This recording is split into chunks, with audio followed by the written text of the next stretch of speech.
rancangan Ibrah Salafus Soleh. Kita nak bersama siapa Siti di petang ini? Ya, di petang ni kita bersama dengan seorang, kita boleh panggil tuan guru lah sebenarnya, sebab banyak ilmunya. Fadil Ustaz Muhadir Haji Jol. Assalamualaikum Ustaz. Assalamualaikum warahmatullahi wabarakatuh. Apa khabar Ustaz Syafiq dengan Siti? Alhamdulillah. Sihat. Terima kasih ke Konti untuk minggu ini.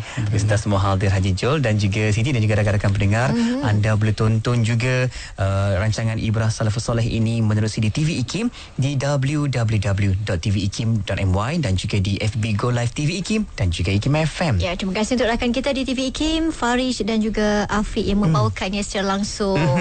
Dan tajuk kita hari ini, Syafiq dan para pendengar, apa ni nak bincang bahagian lagi? kedua. Saya. Untuk tajuk minggu lepas sambungan ya. Tajuknya? Ya, mengenal, mencintai dan meneladani Imam Syafi'i. Saya. Jom sama-sama kita dengarkan Siti. Bismillahirrahmanirrahim. Alhamdulillahirabbil alamin wassalatu wassalamu ala asyrafil anbiya'i wal mursalin wa ala alihi wa sahbihi ajma'in. Khairu ma uhayyikum bihi tahiyatul Islam wa tahiyatul Islam assalam. Assalamualaikum warahmatullahi wabarakatuh. Saudara Syafiq dan saudari Siti yang baik hati, sidang pendengar rancangan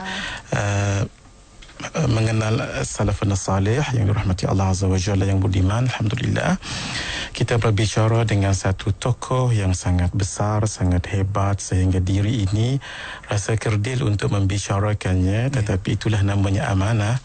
Kalau tidak, siapa lagi yang akan memperkenalkan dan memberitahu kepada semua ini adalah suatu rahmat besar kepada dunia dan kepada umat keseluruhannya, iaitu Al-Imam Syafi'i rahimahullahu ta'ala rahmatan alaih. Ketika Nabi SAW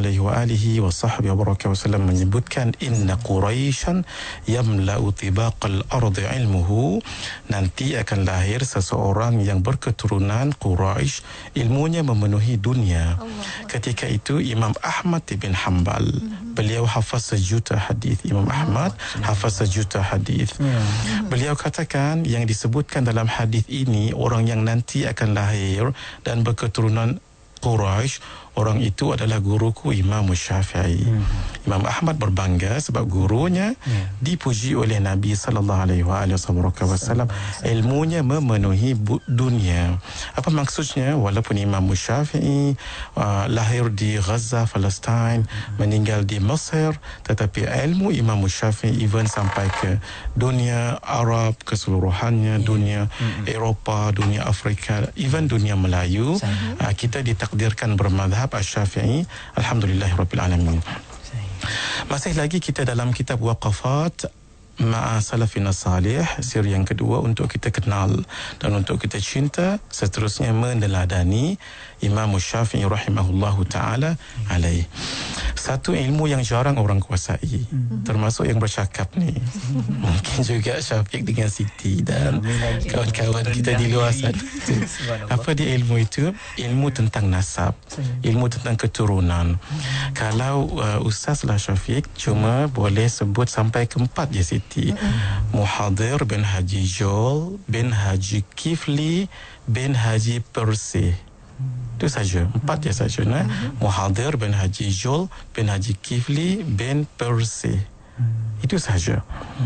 Imam Syafi'i adalah orang yang sangat tahu tentang keturunan-keturunan. Macam kita sebut dahulu, ketika kita menghafal nasab Nabi, yang kita sebut dahulu, ingat lagi tak? Sayyiduna Muhammad ibn Abdillah ibn Abdil Muttalib ibn Hashim ibn Abdi Manaf ibn Qusay ibn Kilab ibn Murrah ibn Ka'ab ibn Lu'ay ibn Ghalib ibn Fihr ibn Malik ibn Nadr ibn Kinanah ibn Khuzaimah ibn Mudrikah ibn Ilyas ibn Mudar bin Nizar bin Ma'di bin Adnan sallallahu alaihi wasallam. Itu ittifaq ulama nasab Nabi sallallahu alaihi wasallam sampai kepada Adnan, itu ittifaq.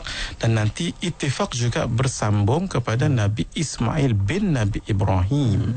Sebab itulah dalam tahiyat akhir kita membaca salawat Nabi Ibrahim. Sebab itu disebut salawat Ibrahimiyah dan sebab-sebab yang lain. Itu adalah antara seni-seni dalam ilmu nasab.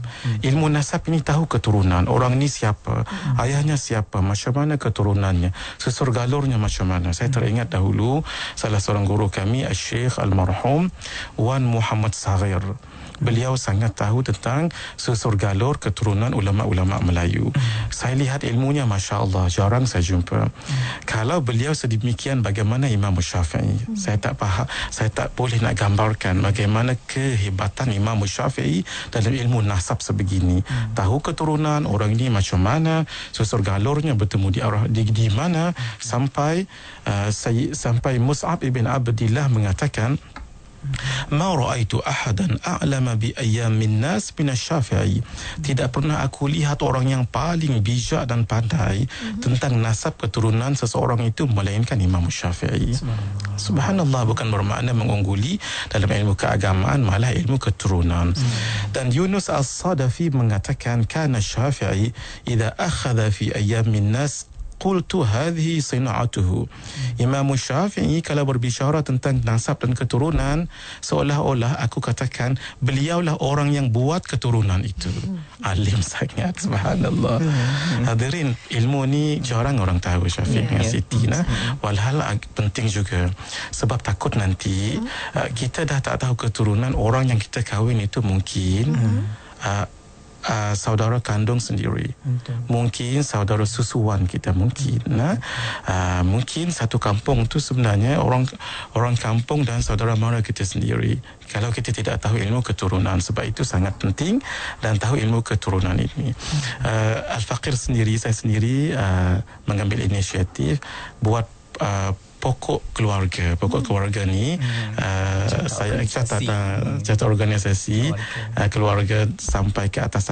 Alhamdulillah, kalau keluarga saya nak tanya dengan saya lah, Siti, sebab dalam tu saya dah catat ini pak saudara ni berapa orang anak, dan sepupu yang kedua berapa orang anak. Dan Alhamdulillah, walaupun kita tak seperti Imam Syafi'i sangat jauh sangat, tapi saya selalu menghafal dan menghadam apa yang disebutkan oleh ulama, fatashabbahu fa illam takunu mithlahum inna tashabbuha bil kirami falahu.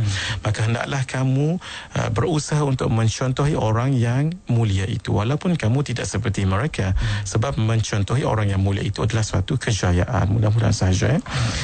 Nah, Imam Syafi'i, subhanallah, kalau orang katakan beliau orang yang hanya membidangi fiqah sahaja, ini tidak tepat.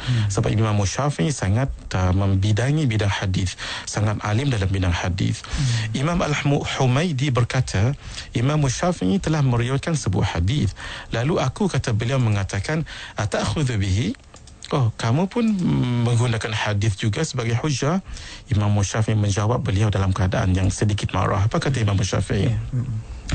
"Ara'aitani kharajtu min kanisa aw alayya zunnar hatta idza sami'tu an Rasulillah sallallahu alaihi wa alihi wasallam hadithan la aqulu bih." Seolah-olah Imam Syafi'i katakan, apakah kamu kata begini ni seolah-olah kamu lihat saya ni baru keluar daripada gereja ke? Maksudnya orang yang keluar daripada gereja itu kan orang Nasrani, kan, bukan orang Islam. So dia kata seolah-olah kamu nak katakan saya tak guna hadis ni, saya ni orang bukan Islam ke?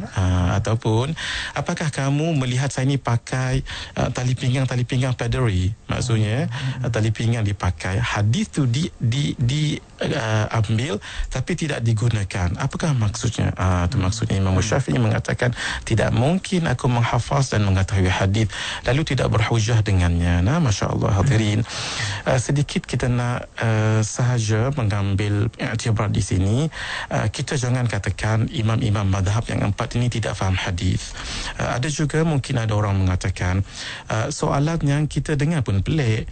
Orang ahli ilm kalau dengar soalan ni memang pelik. Contoh begini, mereka katakan, kenapa imam-imam yang empat itu, Imam Hanafi, Imam Maliki, Imam Syafi'i dan Hambali, kenapa mereka tidak letakkan hadis-hadis riwayat Imam Al-Bukhari dengan Imam Muslim, sedangkan Imam Bukhari dengan Imam Muslim hadisnya sahih? Masya Allah. Kalau mungkin orang kebanyakan Syafiq dengan Siti akan anggap, oh, bagus soalan ni. Tapi kalau orang yang ahli ilm, mereka akan, kalau tak ketawa pun senyum dengan soalan ni. Sebab apa? Sebab bagaimana mungkin seorang anak akan buat baik dengan ibunya sedangkan dia tak lahir lagi. Bagaimana mungkin seorang ibu atau ayah akan menggunakan khidmat anaknya sedangkan anaknya tak lahir lagi. Sama juga dengan kes ni. Hadirin, orang yang bertanya kenapa empat imam madhab tidak menggunakan hadis-hadis riwayat Imam Al-Bukhari ataupun Imam Muslim dalam kitab-kitab mereka. Sedikit lucu pertanyaan ini sebab imam-imam yang empat madhab ini, imam yang tiga terutamanya Imam Abu Hanifah, Imam Malik dan Imam Syafi'i, mereka meninggal ketika itu Imam Al-Bukhari dengan Imam Muslim tak lahir lagi pun. Macam mana nak masukkan hadis riwayat mereka ke dalam kitab-kitab mereka itu? Nah, cuba bayangkan. Imam Hanafi, Imam Malik dan Imam Syafi'i wafat sebelum Imam Bukhari dan Imam Muslim lahir. Ketika Imam Syafi'i wafat, bukan lahir ni, Imam Syafi'i wafat pada tahun 204 Hijriah. Ketika itu Imam Al-Bukhari baru berumur 10 tahun. Darjah berapa 10 tahun tu? Darjah 3 kan? Imam Muslim baru berumur 2 tahun. Subhanallah. Bagaimana mungkin? Kerana itulah hadirin yang bertanya soalan sebegini haruslah merujuk kepada sejarah dan tarikh lahir supaya kita juga bertanya dengan soalan yang orang katakan soalan bijak. Begitu.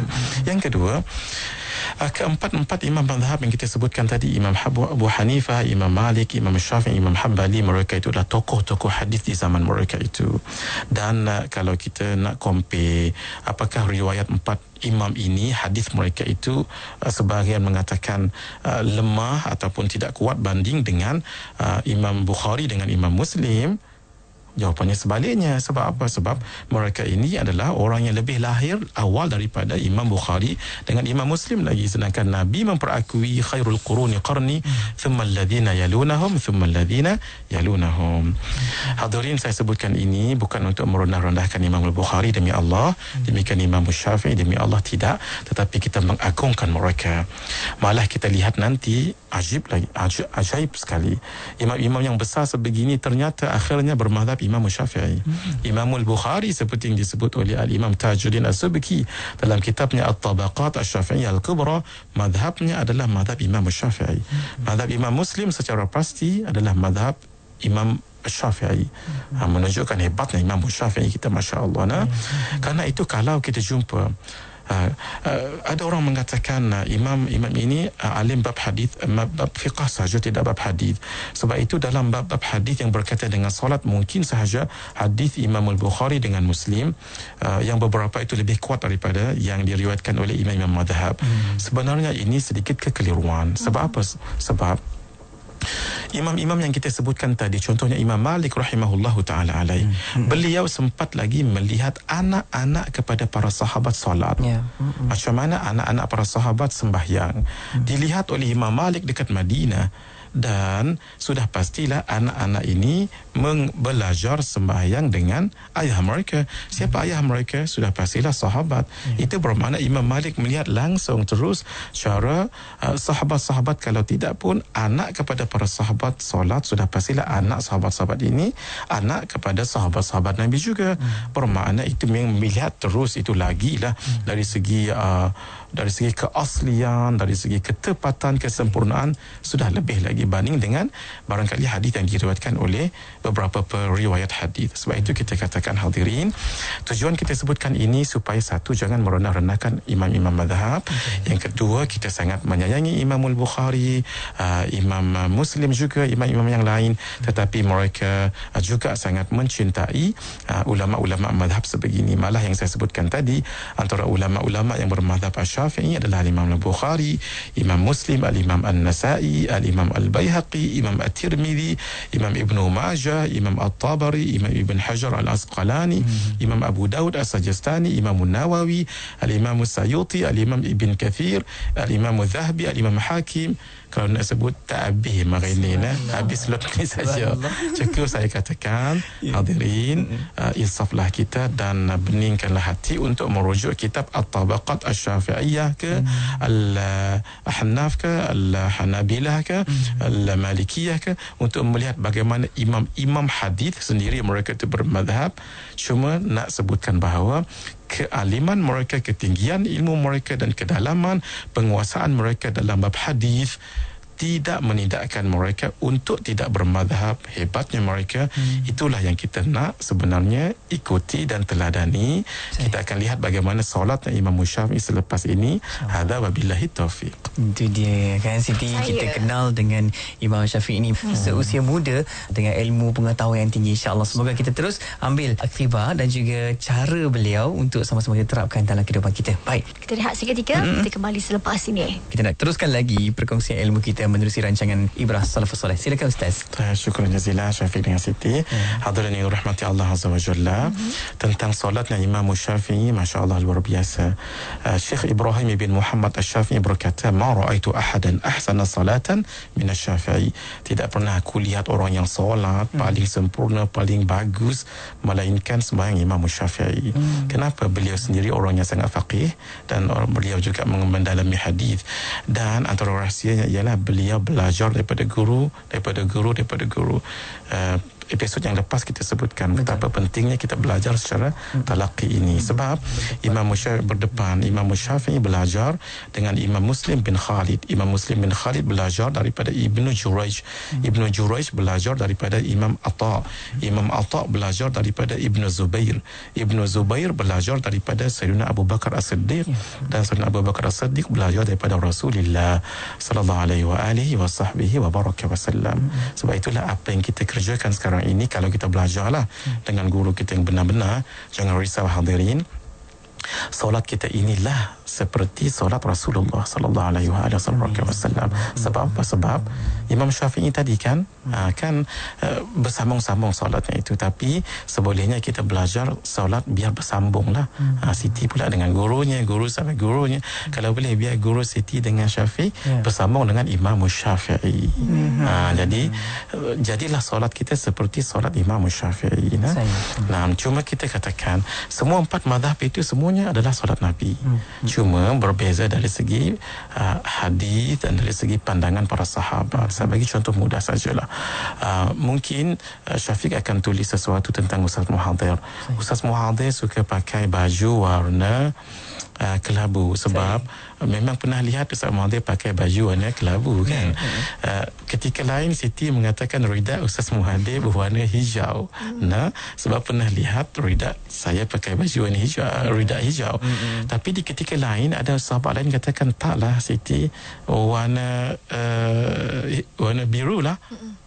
Nak salahkan dia ke tak? Tak, dua-dua tak boleh salahkan. Sebab Siti pernah lihat saya pakai warna hijau, kawan tu pernah lihat warna biru. Begitu juga Syafiq pernah lihat Ustaz pakai jubah warna kelabu, kawan tu pernah lihat Ustaz selalu seumur pakai baju jubah warna putih. So boleh tak kita salahkan? Tidak, semuanya betul. Cuma persoalannya baju warna mana yang paling Ustaz Muhadir selalu pakai, rida yang warna mana yang selalu dipakaikan, itu sahaja persoalannya. Karena itu kita katakan empat mazhab itu cara sembahyangnya semuanya ikut cara Nabi sallallahu alaihi wasallam. Hadirin, ulama selalu ingatkan, nak khusyuk dalam solat kena khusyuk wudu. Nak khusyuk dalam solat kena khusyuk wudu. Macam mana khusyuk wudu? Tidak kan? Bukan. Dengan cara kita tidak berlebih-lebihan ambil air dan sedikit sekali. Saya dah cerita dahulu kan, saya terkesan dengan seorang ustaz tanpa menyebut nama di Singapura. Cara dia berwuduk tu sangat terkesan, mengesan. Saya sangat terkesan melihatnya. Macam mana ketika dia membasuh muka, Siti dengan Syafiq dapat lihatlah kan. Dia buka pilih ni, dia tutup dulu air yang dalam ni, itu yang digunakan untuk membasuh muka, sedangkan air ni tak jatuh sebab dia dah tutup tadi kan. Memang masa sedikit tu yang terbaik sebenarnya. Barulah buka lagi, tutup balik.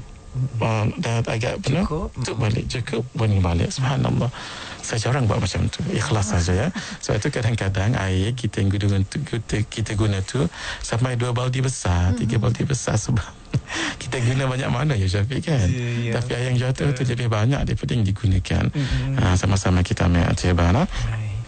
Muhammad bin Abdullah bin Abdul Hakam berkata, "Ma ra'aitu ahadan aqalla sabban lil ma fi tamami tatahhur min asy-Syafi'i."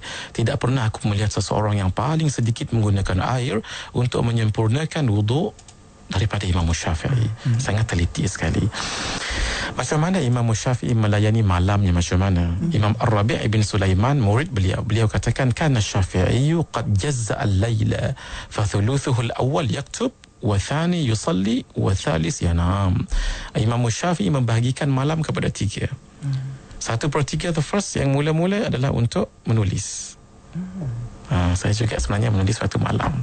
Sedikit rasa selesa, tenang dan damai ketika itu. 1/3 yang kedua beliau akan mendirikan solat. 1/3 yang akhir beliau akan tidur. Panjang tu 1/3 tu panjang. Kalau kita nak lihat mungkin approximately dalam 4 jam lebih kurang begitu kan. Bayangkan semayang 4 jam. Bayangkan kita solat tarawih pun ya Allah long life kan. Ini kan pula tidur bangkit malam. Subhanallah. Ni yang bercakap ni lah Siti dengan Syafiq, Masya Allah. Subhanallah Ustaz. Al-Imam Al-Zahabi ketika mengomentari yang disebutkan oleh Imam Ar-Rabi' tadi, beliau katakan af'aluhu thalathah ibadatun bin niyyah. Ketiga-tiga perbuatan yang Imam Syafi'i buat tadi, bahagikan malam tadi, itu semuanya ibadah. Sebab diniatkan untuk sesuatu yang baik, maka jadi ibadah. Syekh Husain Al-Qarabisi bercerita, aku pernah tidur bersama Imam Syafi'i semalaman. Maksudnya jadi tetamu lah. Tetamu Imam Syafi'i tidur sama. Jangan ingat benda lain. Beliau sembahyang selama 1/3 malam macam tadi. Aku tidak pernah melihat beliau membaca lebih daripada 50 ayat. Jika tidak, maka lebih daripada 100 ayat. Sebab Imam Syafi'i banyak baca Quran. Apa yang kita nak halaikan di sini? Apa kata beliau? Wa kana la yamurru bi ayati rahmatin illa sa'alallah, wala bi ayati azabin illa ta'awwadh. وَكَأَنَّمَا جُمِعَ لَهُ الرَّجَاءُ وَالرَّهْبَةُ جَمِيعًا. Beliau tidak akan melalui ayat tentang rahmat melainkan stop dulu, mohon Allahumma arhamni ya Rabb, doa. Dan tidak melalui ayat azab melainkan Allahumma a'idhni min al-azab. Begitu. Itu Nabi buat begitu. Sebab itu saya suka sangat cerita sedikit tentang yang pengalaman saya di Bogor ketika mengaji dengan guru kami Al-Faqih Syekh Nuruddin. Dan saya jarang jumpa ni dekat Malaysia. Dan kalau saya ada kesempatan dalam majlis ilmu, saya bagi tahu. Dan sekarang pun saya bagi tahu juga antara sunnah Nabi ni untuk perhatian kepada imam ataupun orang yang jadi imam. Kalau baca surah Al-A'la, jangan berhenti pada ayat yang jangan diwasal pada ayat yang pertama. Selalu kita baca macam ni. Bismillahirrahmanirrahim.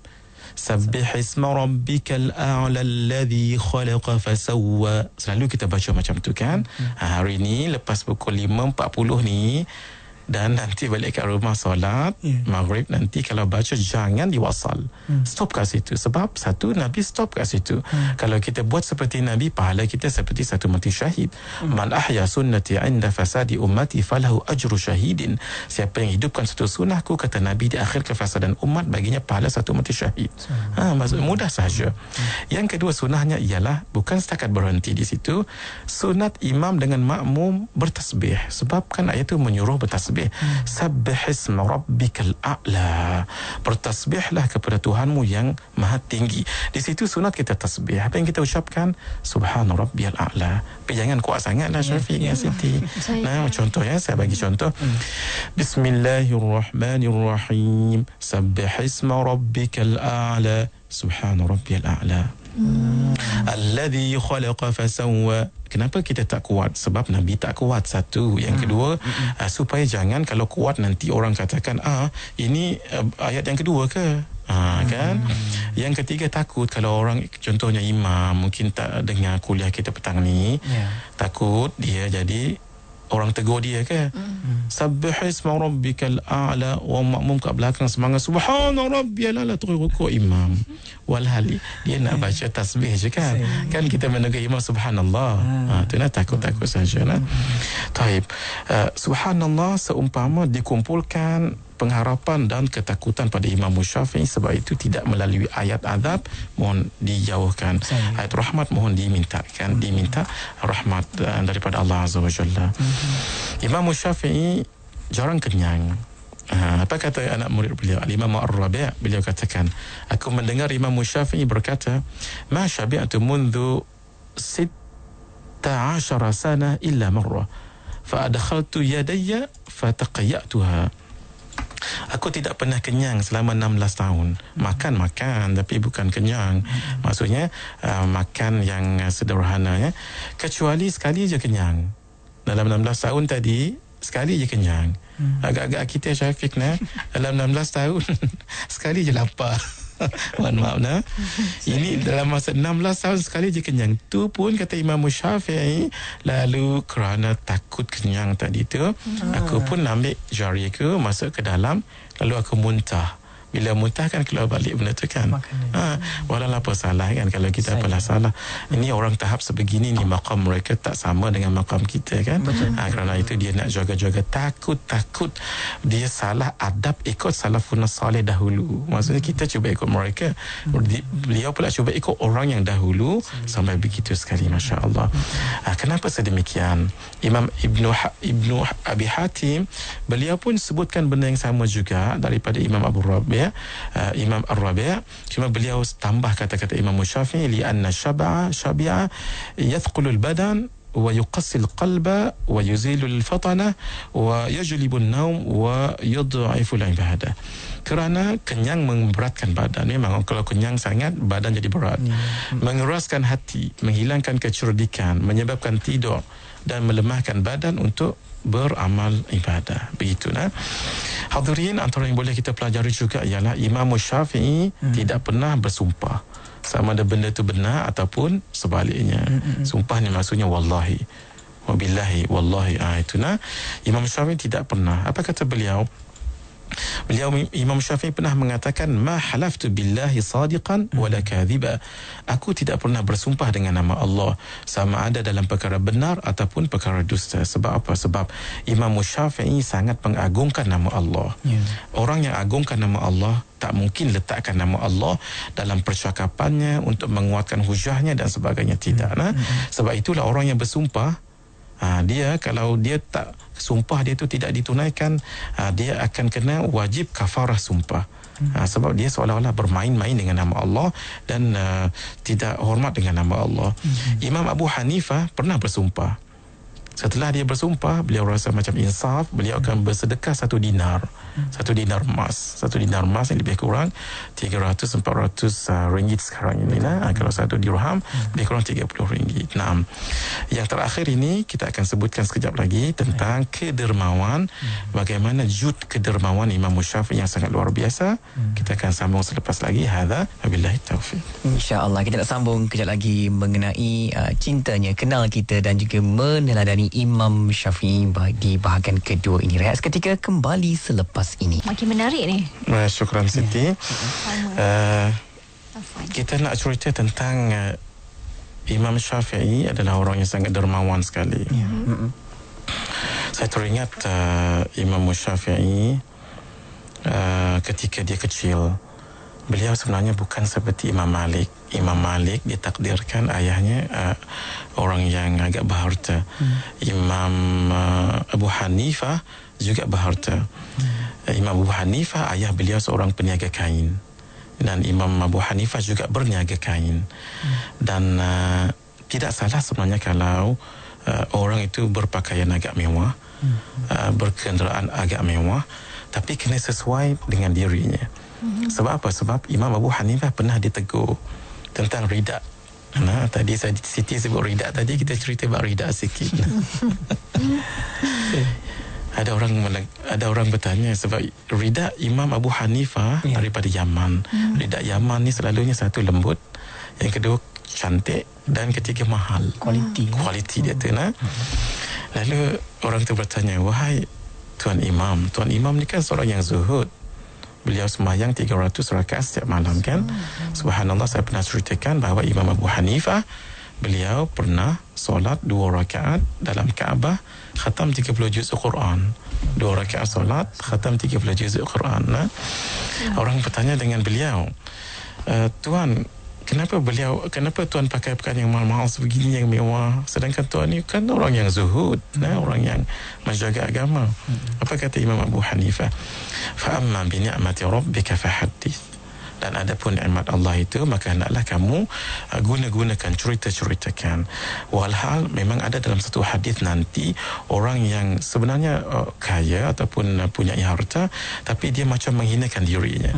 Akhirnya nanti akan dipersoalkan di hari akhirat, seolah-olah kenapa kamu tidak gunakan nikmat yang kami bagikan pada kamu sampai kamu dihinakan sebegini. Ini cuma jangan kita silap faham. Maksudnya apa?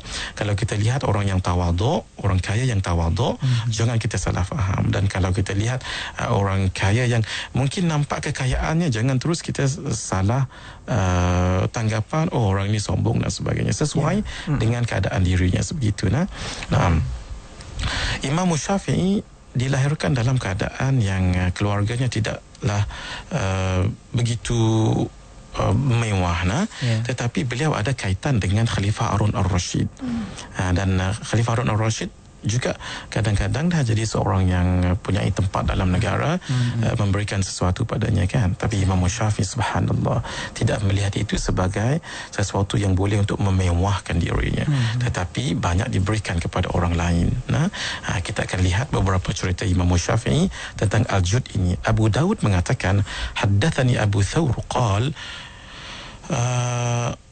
قل ما كان يمسك الشافعي شيء من سماحته. Abu Thawr telah berkata kepada Abu Daud, dia berkata Imam Syafi'i sangat jarang memegang sesuatu seperti duit ataupun harta ataupun dinar, wang, kerana jarang memegang sesuatu. Sebab apa? Sebab lapang dada dan kedermawan beliau itu. Macam mana dermawan Imam Syafi'i? Macam mana?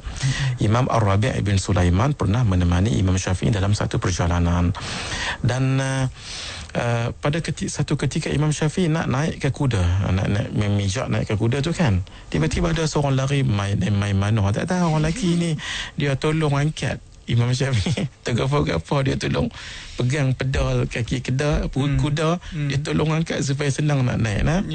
Subhanallah. Kata Ar-Rabi', akhadha rajulun birukab Syafi'i, dia tolong tahan dan tolong naikkan.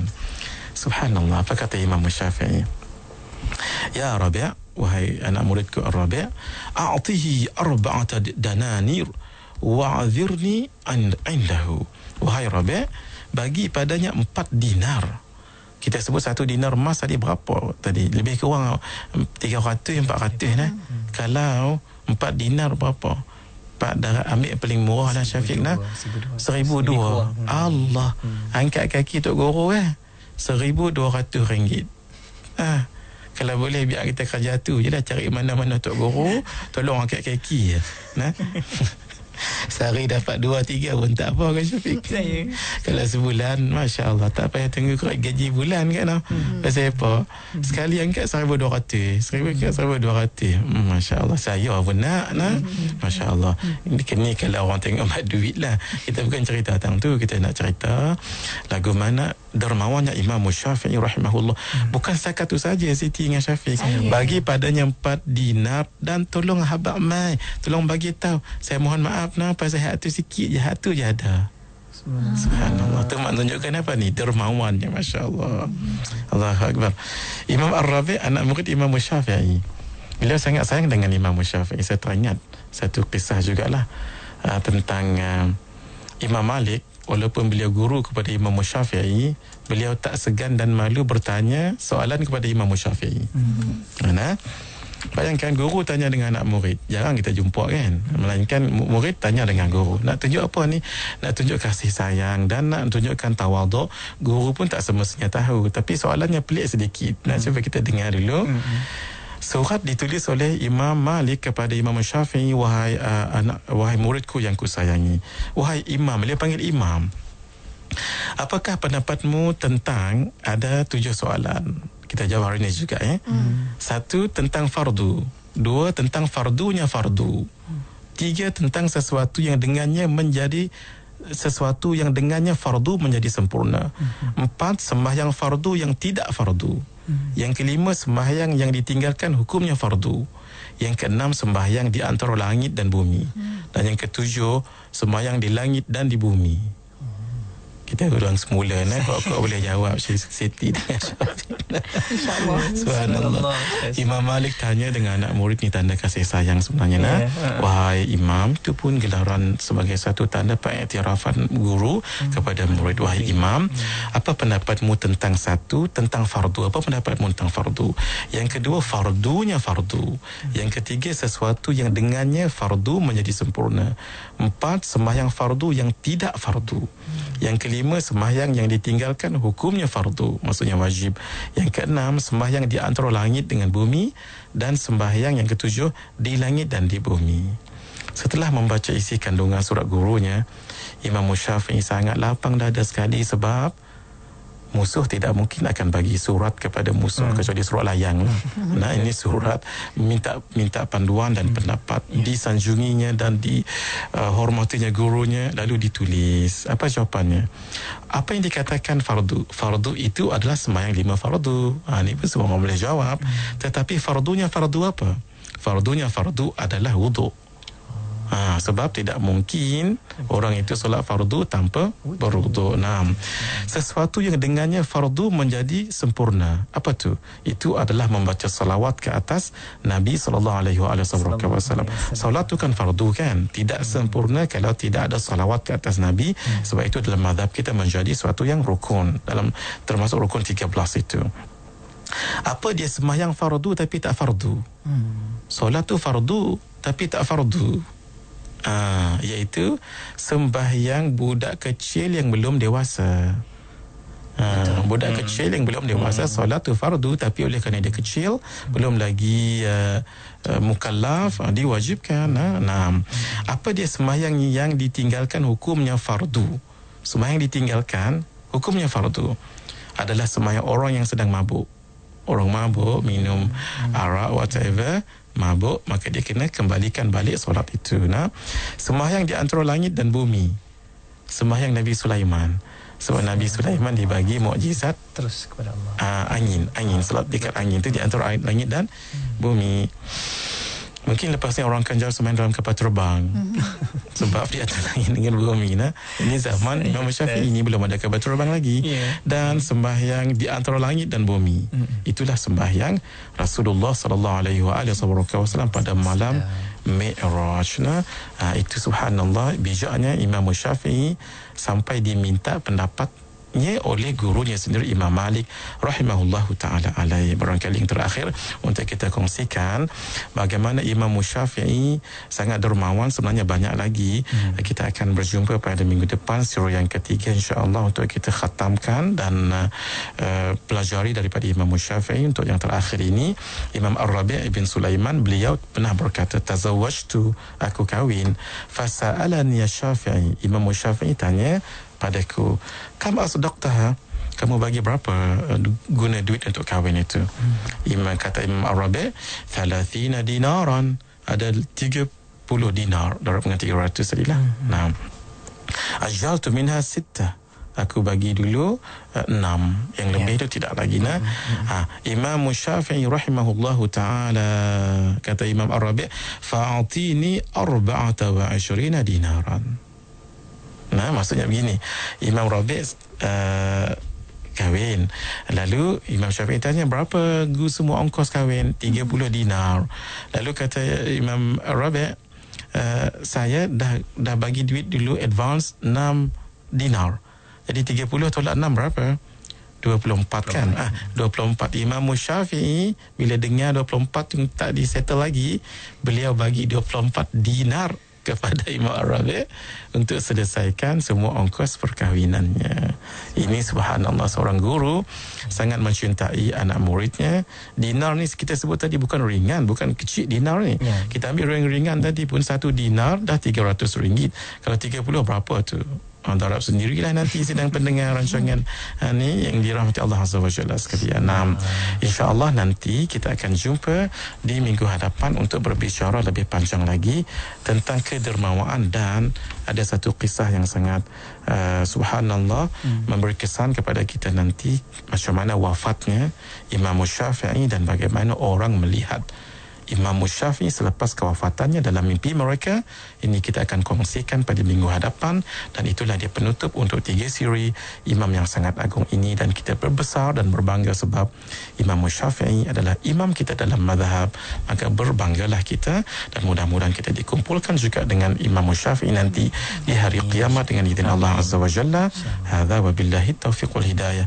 Wassalamualaikum warahmatullahi wabarakatuh. Waalaikumsalam warahmatullahi taala wabarakatuh.